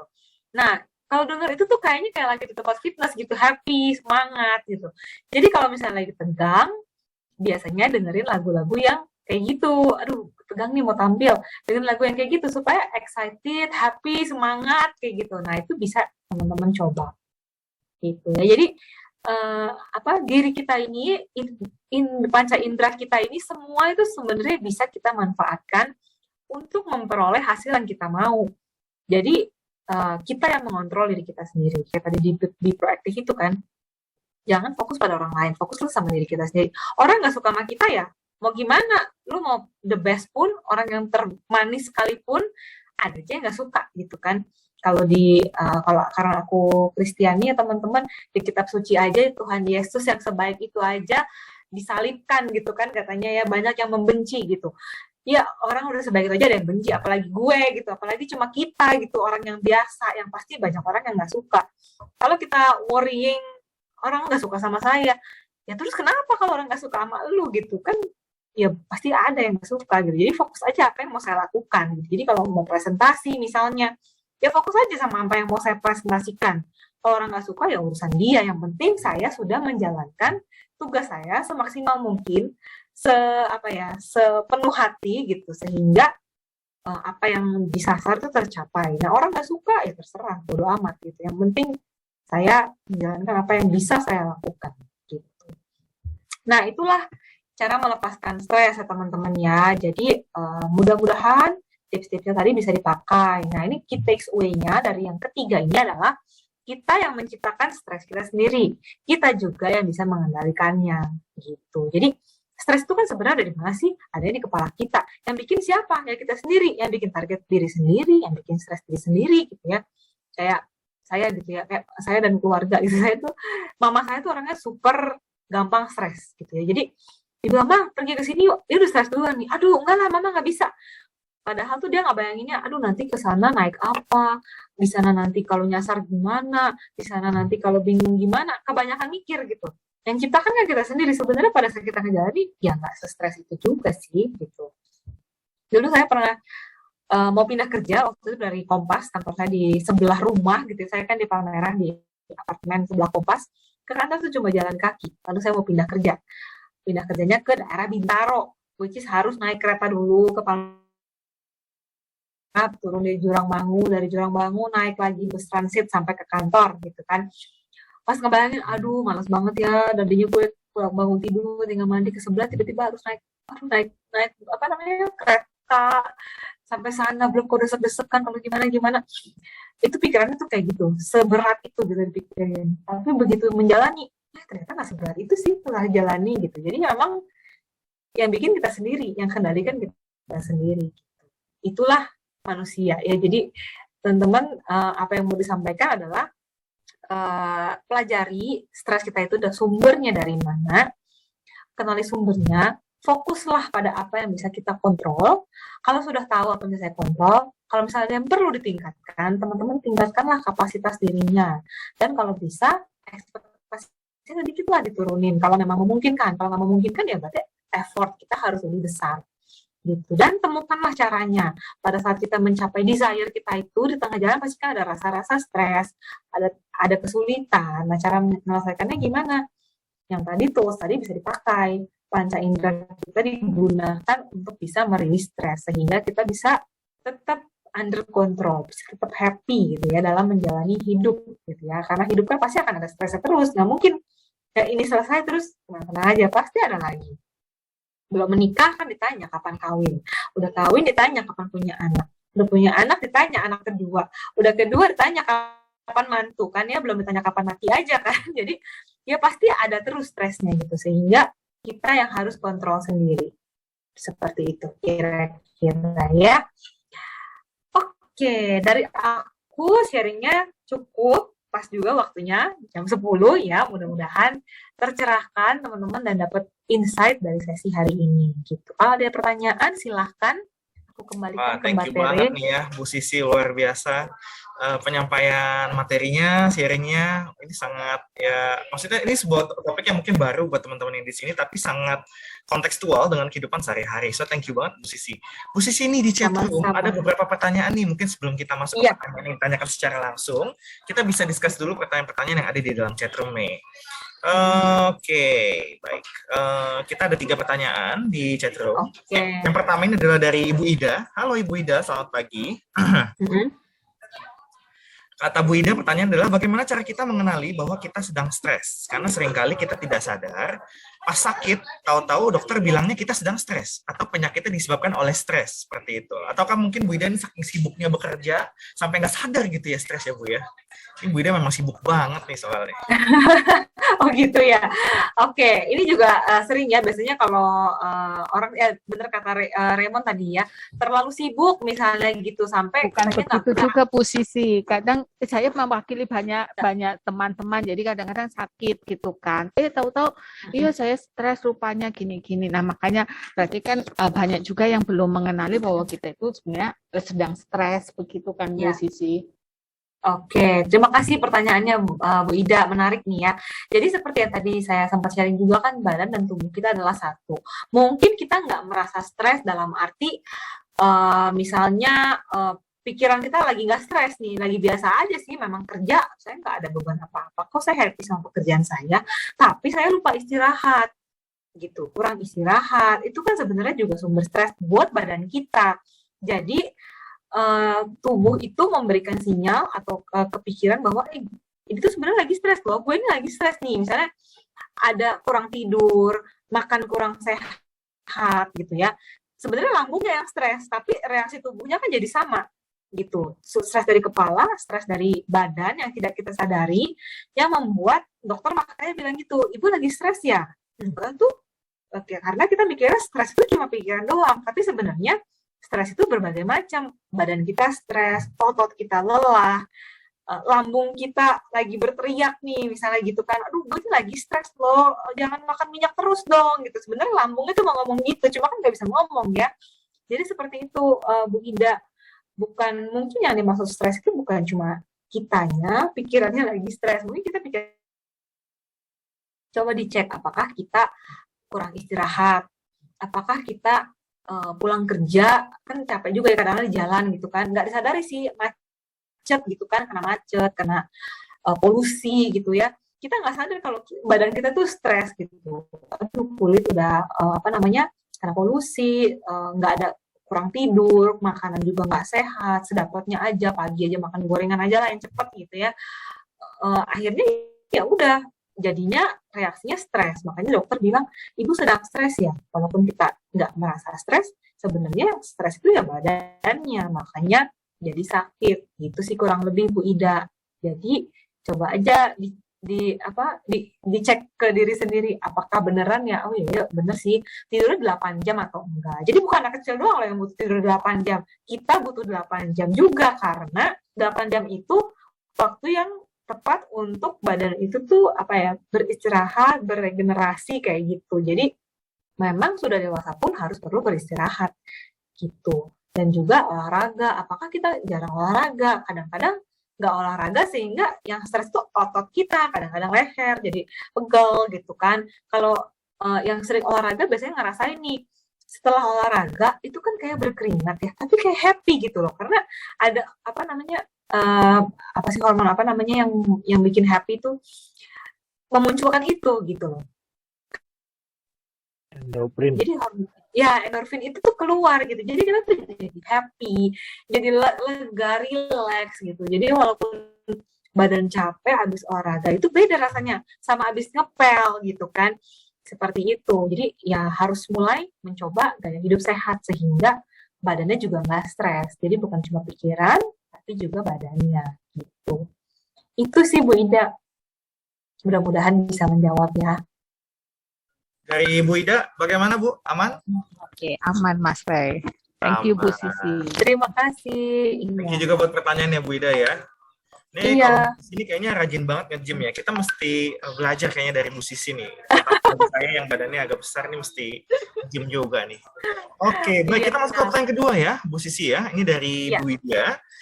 Izin Bu mau bertanya, gimana caranya menghadapi lingkungan kerja yang toksik? Oke. Wah, ini PR besar semua orang ya. Ini tapi disclaimer ya Bu ya, ini maksudnya bukan di sini Bu. Ini maksudnya iya. Mungkin di tetangga gitu kan bisa ya lingkungan. Karena kan yang namanya lingkungan itu kan tidak harus selalu kantor, tapi bisa jadi ada juga kan kalau kita ngomong lingkungan toksik benar. Di rumah, bisa jadi di tempat ibadah, bisa jadi di mana benar. Ada kemungkinan potensi toksik nih. Nah, gimana sih kalau benar. lingkungan toksik dan itu akan menjadi salah satu sukses kita pastinya. What to do ya? Bener-bener. Ini PR semua orang sih. Pasti ada aja lingkungan yang toksik ya, either di pekerjaan, di pertemanan yang toksik. Katanya sih baik gitu. Oh, saling berkirim kado. Tapi ini lama-lama kayak pamer deh maksudnya. Lama-lama jadi toksik, kayak pertemanan itu perlu di-maintain dengan uang gitu kan. Aduh, kayaknya hidup ini udah berat, semakin berat. Cicilan aja belum kelar, suruh maintain pertemanan gitu ya. Itu juga toksik ya. Jadi, bagaimana cara menghadapi lingkungan toksik? Yang pertama adalah kitanya harus menghindari. Yang pertama, jangan terlalu banyak berinteraksi ya. Kalau bisa, kalau misalnya lingkungan yang toksik itu bukan di circle kita, misalnya kayak oh tante gue toksik atau tetangga yang sebelah sana nih toksik, ya apa tetangga rumah, komplek rumah itu toksik grupnya gitu ya, grup WA suka aduh nggak enak banget deh gitu. Ya udah jangan terlalu banyak merespon si toksik ini gitu ya. Tapi kalau di kantor ini yang berat ya, karena kan mau nggak mau ketemu setiap hari, mau nggak mau harus berinteraksi. Nah, bagaimana caranya? Kalau dari aku sih yang penting bersikap profesional aja, seperlunya. Jadi berkomunikasilah sesuai porsinya gitu. Kalau udah mulai toksik tinggalin aja. Tapi kalau misalnya pekerjaan ya, namanya kan pekerjaannya harus profesional. Jadi ya bekerja mah tetap aja bekerja. Mereka perlu apa, ayo kita bantu. Tapi di luar itu ya udah cukup tahu aja. Kita kan sadar oh yang ini toksik, ya udah jangan terbawa gitu. Dan yang pasti kita juga jadi jangan ikutan toksik, jangan terpancing gitu. Yang ini suka ngegosipin orang misalnya gitu ya, semua digosipin, ya udah gitu harus pergi dulu, mau ke sini gitu. Jadi kitanya meminimalisir, yang mendingan meminimalisir interaksi antara kita dan lingkungan toksik itu yang pertama. Setelah itu ya pastiin urusan kita sama dia ini sebatas transaksional aja, nggak usah personal transaction gitu. Jadi kayak yang mereka perlu yang dibatasi, kalau enggak ya udah selesai gitu. Membatasi lah, itu yang paling penting sih gitu. Tapi kalau memang sudah sangat-sangat toksik dan kitanya nggak kuat, daripada kitanya juga ikut toksik, ya keluarlah dari zona itu gitu. Kalau misalnya itu di pekerjaan ya mungkin bisa diskusi dengan atasannya, gimana ya kok ini peers saya toksik semua, saya nggak bisa nih kerja sama orang yang kayak begini, mungkin bisa minta mutasi atau apa namanya ya rotasi pekerjaan lah, dan atau misalnya ya mungkin mereka sebenarnya ada masalah tertentu yang tidak terselesaikan gitu, jadi ya diomongin aja ke atasannya sehingga bisa dapat solusi yang lebih bijak lah gitu. Kalau dari aku sih solusinya membatasi, membedakan juga yang tadi personal dan juga professional life. Sama mereka cukup professional life aja, nggak usah personal gitu. Itu sih Mbak Widya, mudah-mudahan bisa membantu. Oke, baik. Thank you Bu Sisi. Mbak Widya aman, Mbak Widya? Aman Mas Ray. Aman ya. Jadi sebenarnya seberapa jauh kita mengizinkan orang untuk masuk ke dalam kehidupan kita, seberapa jauh kita mengizinkan mereka untuk menginfluence kita punya mental state kali Bu ya, Sisi. Bu Sisi itu ya mesti kita coba untuk kontrol gitu kali ya Bu ya. Betul. Oke, baik. Thank you untuk pertanyaan kedua, Mbak Widya. Kita masuk ke pertanyaan ketiga ya. Wah, udah mulai banyak nih yang nanya nih. Pak Andi Prasetyo, aromaterapi berarti ke spa ya, Bu? Itu ntar dijawab ya. Yang kedua, Iya. sering gelegekan, sendawa, mual itu ciri-ciri stres atau GERD atau asam lambung. Nah, ini karena saya adalah salah satu penderita GERD, Bu Sisi, saya bisa sharing sedikit mungkin ya. Jadi Pak Andi, untuk GERD dan asam lambung itu memang salah satu triggernya itu adalah stres. Jadi katanya kalau kita mengalami stres yang cukup lumayan berat, itu asam lambungnya bisa naik, Pak. Dan kalau GERD itu berarti kan case-nya sudah mulai severe ya, udah mulai parah. Nah, itu dia punya asam lambung bisa naik sampai ke tenggorokan, Pak Andi. Betul. Karena GERD itu bisa menyebabkan sampai ke kematian juga. Jadi tadi kan Bu Sisi udah sharing banyak banget Pak Andi ke kita. Kita kalau bisa dikurang-kurangin lah sumber stres kita hadapi, kita perkuat diri kita juga supaya asam lambungnya jangan sering-sering muncul, Pak. Jangan lupa makan juga. Biasanya lupa makan mesti makan yang enak kayaknya. Makan yang enak. Tapi begitu makan enak, harga mahal, stres lagi Bu. Stres lagi, ya benar-benar juga. Harus simbangkan. Jadi silakan Bu, mungkin ada yang mau ditambahkan terkait aromaterapi ataupun GERD ya. Iya, thank you. Kalau Pak Andi, kalau aromaterapi sebenarnya nggak harus ke spa, bisa juga kan sekarang banyak tuh yang jual oil terapi itu ya. Nggak harus yang mahal. Kadang-kadang kalau kita jalan ke Bali gitu ya kan ada tuh kayak sebenarnya aromaterapi. Yang penting wangi-wangian lah. Nggak cuma wangi-wangian aromaterapi sebenarnya, even parfum gitu ya. yang kita pakai misalnya jadi lebih rileks atau jadi lebih apa, itu kan beda-beda. Ada bunga, misalnya cium wangi bunga, beli bunga gitu. Bisa juga ada orang yang kalau cium bau kopi tuh enak, kayaknya aduh rileks banget ya kayak habis ngopi gitu. Itu juga bisa. Jadi nggak harus ke spa sebenarnya. Bisa dengan berbagai cara. Misalnya kan kalau misalnya kita lagi jalan-jalan ke mall, aduh cium bretok tuh langsung lapar gitu kan. Jadinya bisa dari manapun lah wangi-wangian itu diciptakan gitu. Kalau ada budget ya bisa beli oil tadi, diffuser gitu ya di rumah, itu bisa dikondisikan kan, lebih bisa kita kontrol gitu.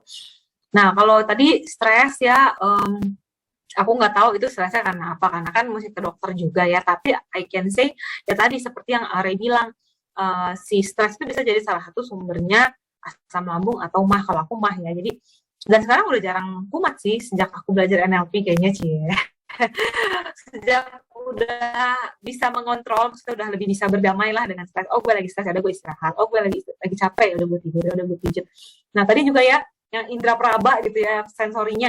Salah satunya aku juga suka indera peraba gitu ya. Kalau misalnya lagi, capek banget, stres banget, udah pijat aja deh gitu. Nah itu juga cara merilis stres. Jadi kita harus bisa cari tahu sendiri nih, saya ini paling cocok kalau stres pakai apa gitu. Jadi kalau misalnya kitanya nggak tahu saya ini sukanya apa, ya susah dong. Makanya kita harus mengenali diri kita sendiri. Saya ini sukanya apa, suka wangi apa, suka rasa apa yang bikin saya happy, rasa apa yang bikin saya lapar, rasa apa yang bikin saya marah gitu kan. Jadi itu tuh harus kita ketahui juga gitu. Dan selain itu, Pak Andi kalau sering banget, ini aku juga belakangan lagi sering meresearch juga, baca-baca gitu ya. Apa sih yang aku juga soalnya sering banget kembung, paling sering kembung belakangan. Tapi beberapa bulan terakhir, 3 bulan terakhir aku sering sering kembung banget. Terus belakangan sebulan terakhir aku sempat baca-baca, ini di luar topik ini ya, di luar topik NLP. Pak Andi bisa coba-coba baca tuh namanya apa sih? Aku lupa.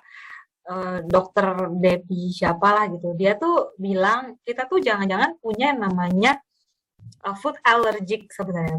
Bukan allergic dalam arti yang alergi apa gatal gitu, enggak. Tapi kadang-kadang food intolerance namanya ya. Jadi ada makanan-makanan yang sebenarnya tubuh kita tuh enggak nyaman gitu.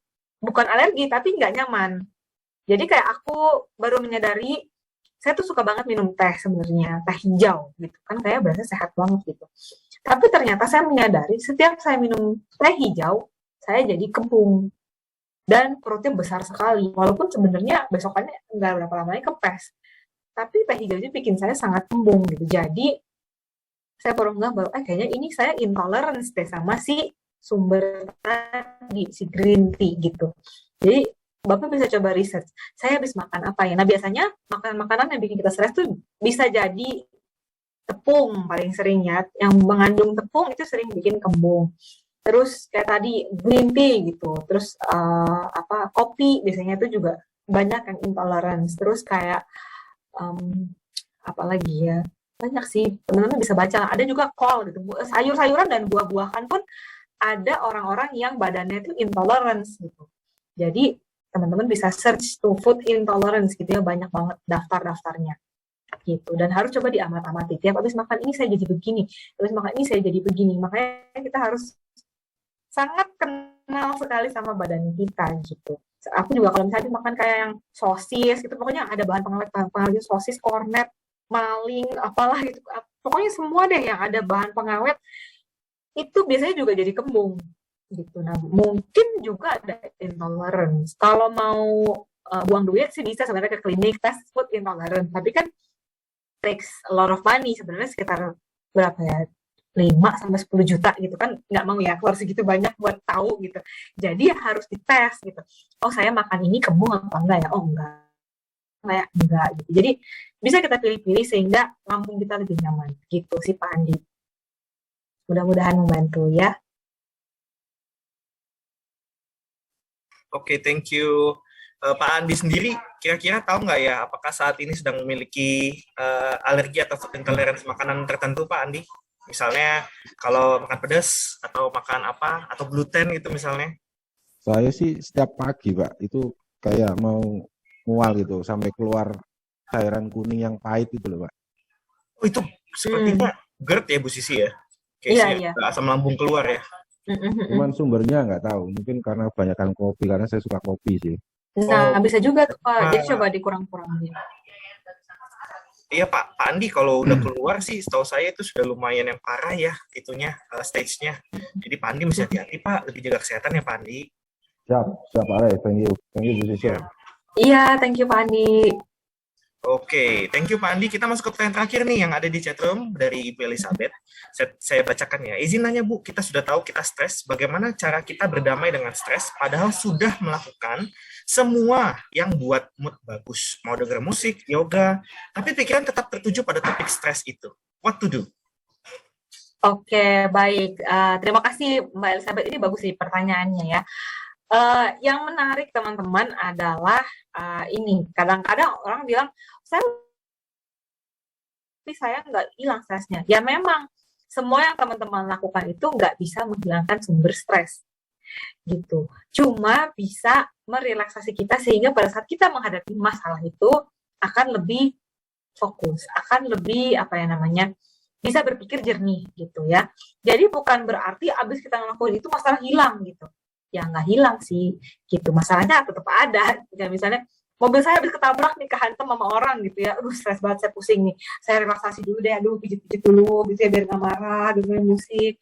Pas di mobil ya kesel lagi gitu kan. Cuma ya seenggaknya mood kita tuh sudah berbeda. Sama mood pertama kali kita lihat mobil kita ketabrak orang gitu kan. Jadi udah nggak situasi emosinya sudah agak berbeda sama yang pertama. Sama misalnya gini, kita lagi curhat ya, saya cerita saya lagi sedih ya, saya sedih banget nih, lagi curhat nih, aduh kemarin beberapa waktu yang lalu saya sedih banget karena mbak saya berhenti kerja, saya nggak bisa kerja jadinya gitu kan ya, yang ngasuh anak saya berhenti itu saya nangis sejadi-jadinya gitu kan ya, lebay banget, nangis gitu kan, terus tiba-tiba disuruh meeting, Mbak Sisi meeting yuk jam segini, ya udah kan mau nggak mau nggak bisa nangis dong lagi meeting, ya udah mencoba fokus gitu, terus suruh nangis lagi gitu, udah selesai meeting, suami saya nanya kamu nggak lanjut lagi nangisnya, ya udah nggak bisa, udah beda moodnya gitu loh.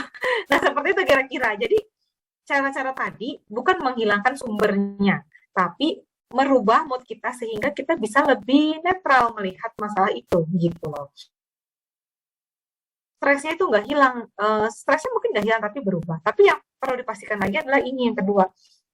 Apakah pada saat lagi melakukan yoga, mendengarkan musik, itu sambil mikirin topik stresnya atau enggak. Karena kalau sambil mikirin berarti nggak fokus sama musiknya, nggak fokus sama yoganya, sehingga begitu selesai nggak berasa efek apa-apa gitu. Karena aku juga pernah kayak gitu, pijat gitu ya, udah pijat udah ada kali 2 jam lebih gitu ya pijat, sampai saya bilang ini belum selesai gitu. Habis selesai pijat, relax nggak? Enggak.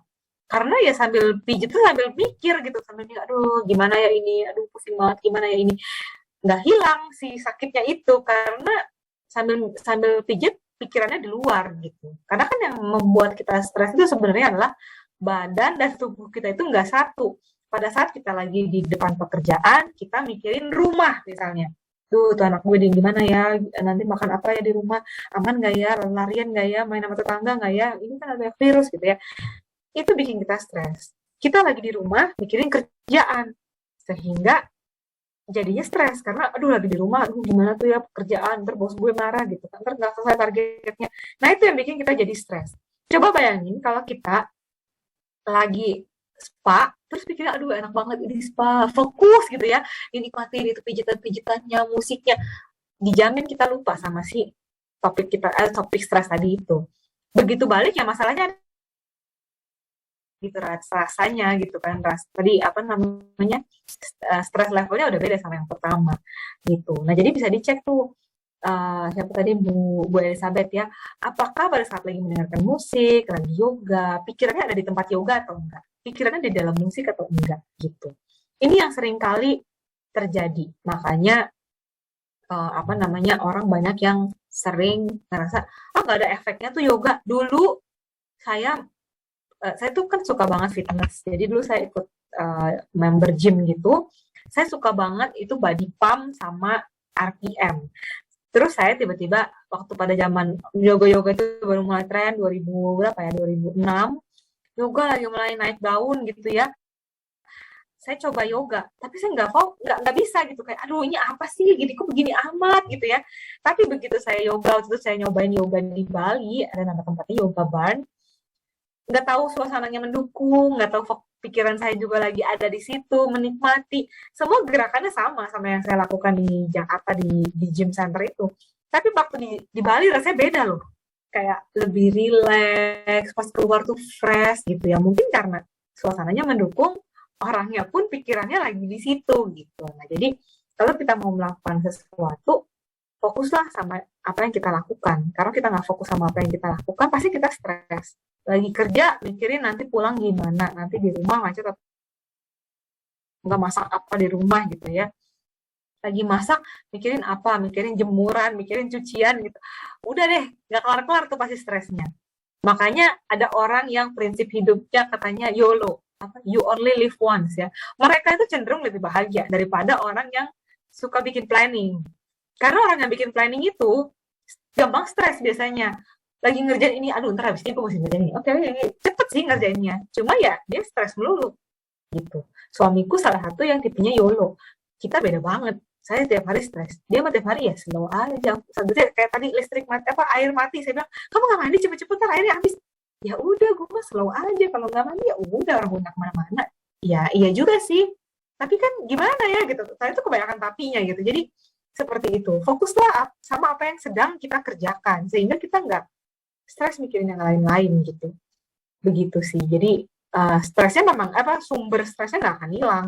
Cuma tapi setidaknya level stres kita berkurang. Cara kita melihat si masalah tadi lebih objektif, nggak pakai perasaan terlalu lebay lagi gitu. Dan pada saat melakukan itu difokusin sehingga nggak kemana-mana gitu, sehingga lebih efektif gitu hasilnya. Gitu sih, Mbak Elizabeth, Bu Elizabeth, mudah-mudahan bisa membantu. Jadi kuncinya adalah be present ya, Bu Sisi ya. Iya benar-benar be present. Hari itu di situ. Iya. Jadi kalau emang lagi yoga ya full di yoga, lagi dengerin musik Iya, kayak gitu, ada music, jangan dipikirin dulu masalahnya gitu kali ya.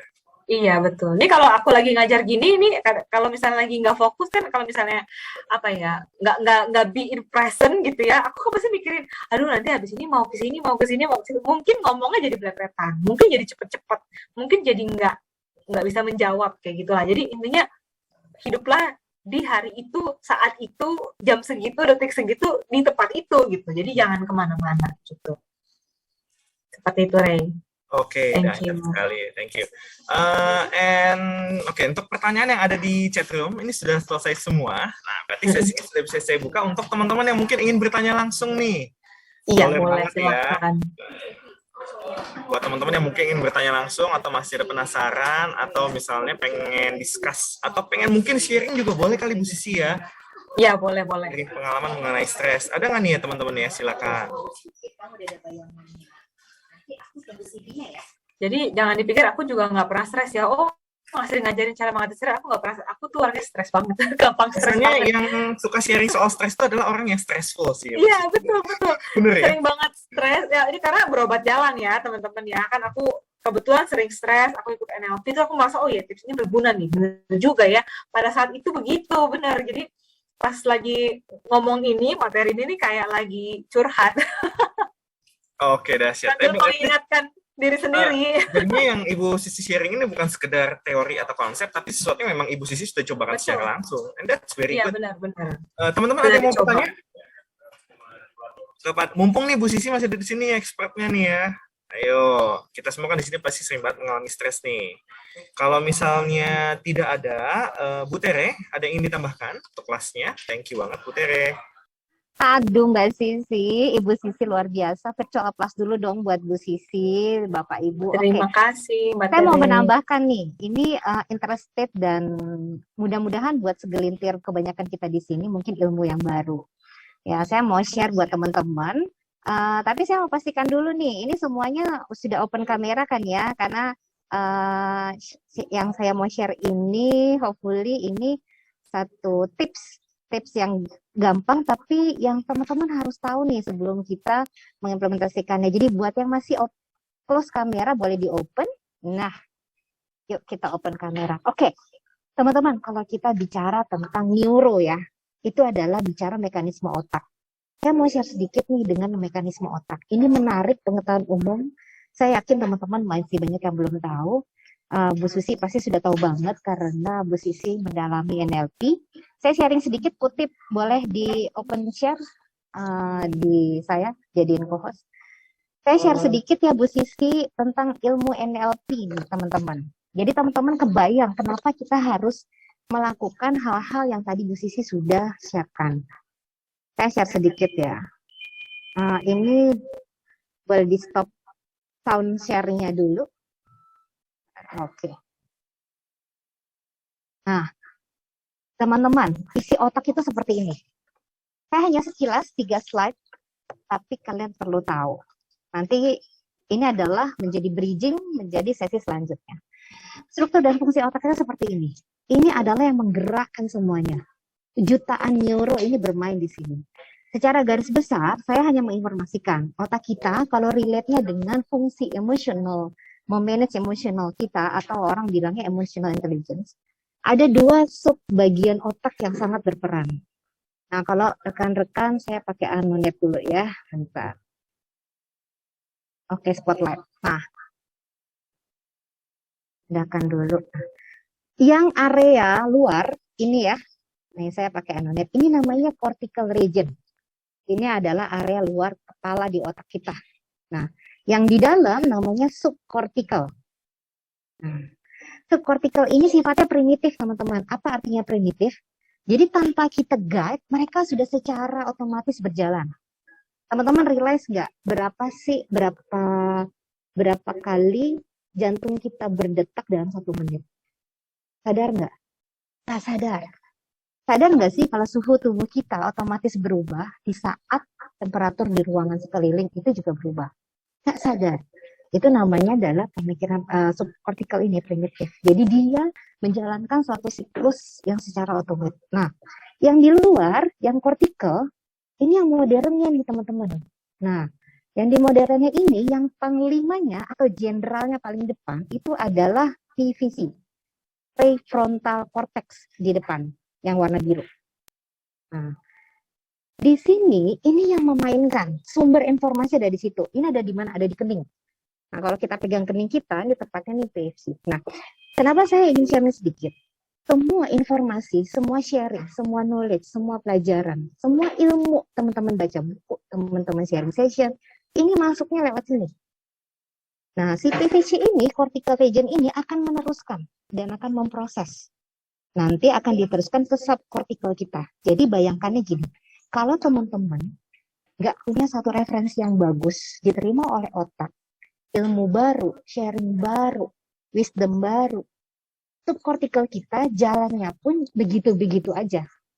Jadi kalau misalnya kenapa sih kita suka marah-marah? Karena dari prefrontal kita tuh tidak didoktrin. Oh, marah itu buang energi. Marah itu menghabiskan waktu. Marah itu membuat mood saya jelek. Nah, intinya kenapa kita harus tahu? Karena kita harus menyeimbangkan. Nah, makanya ada gambar ayunan. Harus menyeimbangkan antara cortical region dengan subcortical. Gampangnya begini. Nah, yang tadi, yang subcortical yang dalam, di dalamnya itu adalah limbic system, kalau bahasa neuronya. Kalau limbik yang lebih besar, limbik yang lebih on, PVC-nya yang lebih off, itu kita main feeling. Makanya tiba-tiba moodnya swing, bete, apa. Karena perasaan kita, limbik on ya, di sini.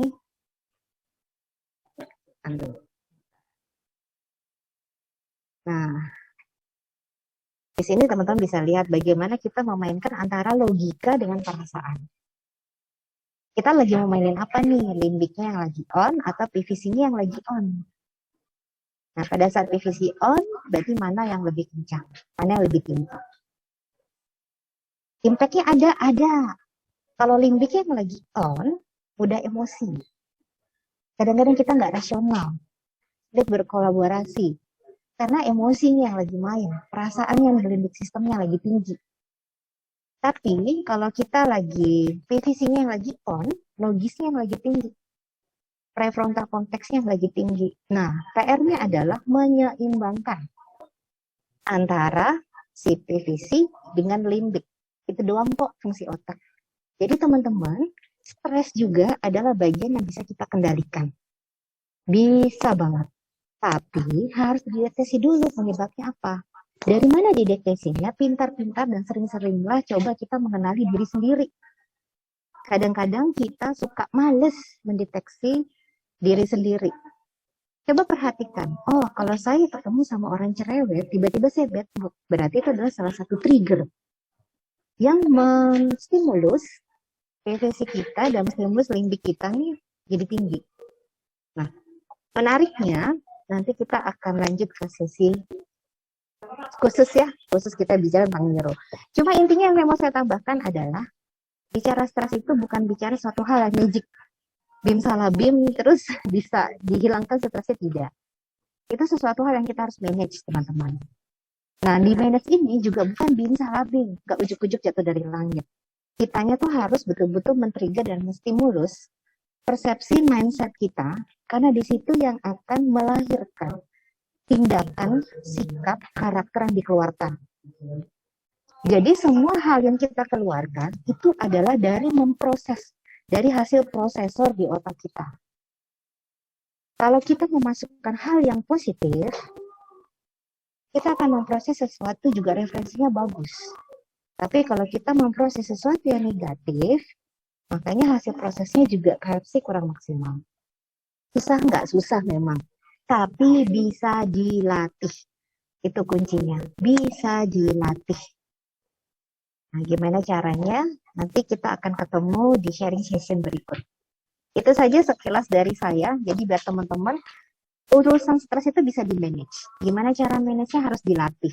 Gimana mulai latihnya harus aware dulu sama diri sendiri. Udah tahu aware, bisa mendeteksi, cari apa yang bisa kita influence, perbesar kan, tadi kan scope influence-nya diperbesar, biar kita bisa mendoktrin isi otak kita sendiri, nanti yang dikeluarkan itu sudah hal-hal yang memang sudah kita sesuai ekspektasi nih. Kan ekspektasi itu kan kalau di luar ekspektasi kita, karena kita nggak bisa memanage. Sesimpel itu sebetulnya teman-teman. Itu saja sih Kak Re, tambahan dari saya. Iya, thank you banget Bu Tere untuk tambahan inputnya. Nah, kita ada kelas neuropsikologi ya selama 10 menit belakangan terakhir ya. Luar biasa.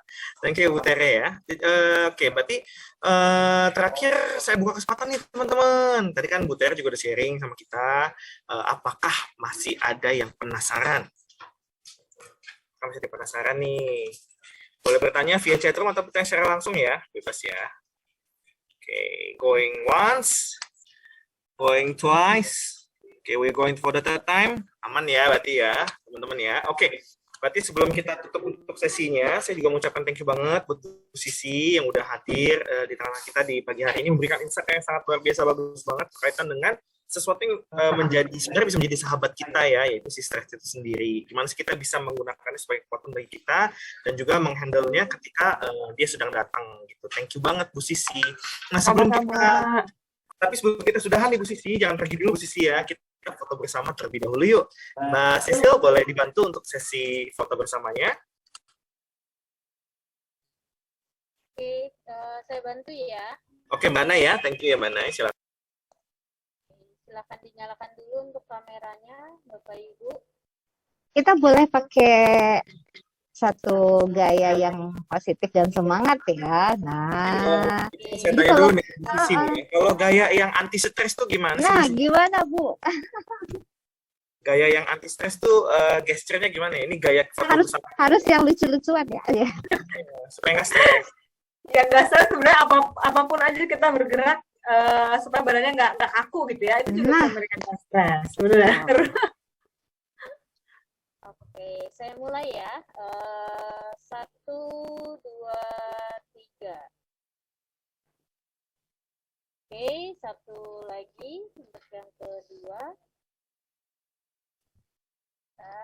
Di 1, 2, 3.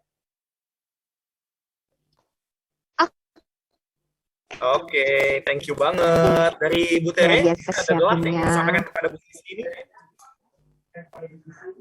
Teman-teman, yuk kita kasih virtual applause, kita kasih reaction buat Ibu Sisi. Nah, Thank you terakhir, semuanya. mohon kasih feedback ya untuk sesi kita pagi ini. Link feedbacknya sudah ada di chat. Sebelum kita closing, terakhir dari Bu Sisi, silakan Bu sebelum kita close. Oke, aku cuma mau bilang thank you banget aja buat teman-teman yang sudah mengikuti sesi dari awal sampai akhir. Mudah-mudahan sesinya bermanfaat dan bisa diterapkan. Itu yang penting ya, karena kalau waktu pertama saya dengan NLP itu pun pertama saya di pikiran saya, itu mah gue juga tahu, itu mah gue juga tahu, tapi nggak gue kerjain. Nah, itu dia masalahnya ya. Jadi nggak cuma didengar, nggak cuma tahu, tapi harus dicoba lakukan sehingga bisa benar-benar ngerasain efeknya gitu. Itu aja sih dari aku gitu. Ya, thank you banget Bu Sisi, thank you Bu Tere. Nah teman-teman, berarti bersama dengan closing statement dari Bu Sisi, bagaimana kita bisa mempraktekkan apa yang sudah kita pelajari bersama di pagi hari ini menjadi bagian dari teman-teman juga nih untuk memberikan apresiasi dan juga masukan terhadap sesi yang sudah berjalan. Nah, untuk link evaluasinya itu sudah ditaruh di chatroom, Bapak dan Ibu bisa langsung mengakses dan mengisinya, oke? Kepada Ibu Sisi dan Ibu Tere sudah boleh untuk meninggalkan ruangan, thank you banget, thank you banget. Nah, untuk teman-teman, ruangan Zoom-nya akan tetap kita buka ya, karena teman-teman untuk mengisi linknya nanti kalau mau akses boleh, itu kita masih open room Zoom-nya. Berarti dari saya mengucapkan thank you Bu Sisi, thank you Bu Tere, sampai jumpa teman-teman di training Thank you, izin live ya. yang berikutnya. Terima Bye-bye. kasih. Terima kasih Bu, Kalian izin semua. live, Ibu. Thank you. Terima kasih. Terima kasih.